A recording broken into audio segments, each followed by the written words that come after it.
এই জায়গায় কাদা না,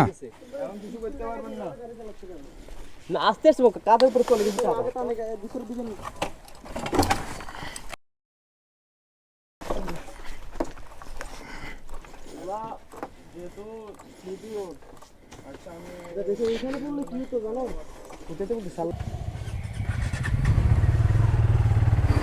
গাইজ রাস্তাটা মোটামুটি ভালোই বিপজ্জনক ছিল। এটা বগালে আসা যাওয়ার পথে পড়ে, পাহাড় ধসে মাটি পড়ার কারণে রাস্তাটা অনেক পিচ্ছিল হয়ে আছে, যার কারণে আমাদের একটা বাইক পড়ে যায়।